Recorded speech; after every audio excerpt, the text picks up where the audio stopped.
Issei Sagawa, également connu sous le nom de Pang ou le cannibale de Kobe, était un meurtrier sexuel japonais.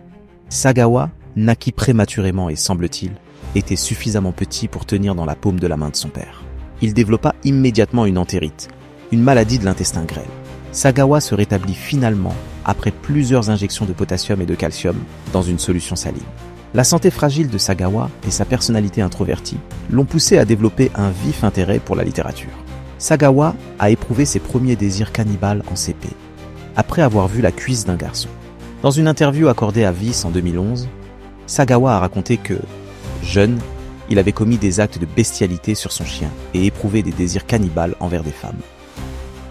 À 24 ans, alors qu'il étudie à l'université Wako de Tokyo, il passe à l'acte une première fois. Il suit une grande Allemande chez elle, s'introduit dans son appartement et tente de lui couper un morceau de chair pour le manger. La femme se réveille et le maîtrise. Arrêté, Sagawa est accusé de tentative de viol. Il ne révèle jamais ses véritables intentions. Grâce à l'intervention financière de son père, les charges sont abandonnées. Paris, le théâtre du crime. En 1977, Sagawa s'installe à Paris pour préparer un doctorat en littérature à la Sorbonne. Dans la capitale française, ses pulsions ne font que grandir. Il confiera « Presque tous les soirs, je ramenais une prostituée à la maison et j'essayais de lui tirer dessus, mais pour une raison inconnue, mes doigts étaient gelés et je ne pouvais pas appuyer sur la détente. » Le meurtre de René Hartwelt. Le 11 juin 1981, son obsession mortelle trouve une cible.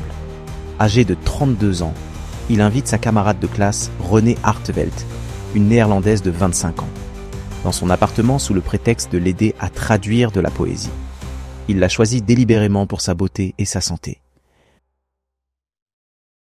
Alors qu'elle lit, tournant le dos, Sagawa lui tire une balle dans la nuque. Après s'être évanoui, il se réveille et met son plan à exécution. Il viole le cadavre, mais ne peut mordre la peau. Il quitte alors les lieux pour acheter un couteau de boucher. Commence alors un festin macabre de plusieurs jours.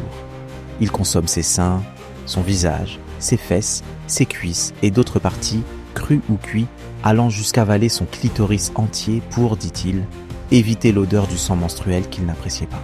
Il prend des photos à chaque étape et conserve des morceaux dans son réfrigérateur. L'arrestation et l'impunité. 4 jours plus tard, alors qu'il tente de se débarrasser des restes en décomposition dans 2 valises au bois de Boulogne, il est arrêté par la police française. Son père fortuné lui fournit un avocat. Détendu 2 ans en attente de son procès, le système judiciaire français le déclare finalement aliéné et inapte à être jugé par le juge Jean-Louis Bruguière. Il est interné pour une durée indéterminée dans un hôpital psychiatrique. Quelques années plus tard, son expulsion vers le Japon change tout. Des psychologues de l'hôpital Matsuzawa l'examinent et concluent à l'unanimité qu'il est sain d'esprit. Libéré en 1986, Issei Sagawa a ainsi échappé à toute condamnation pénale pour son crime.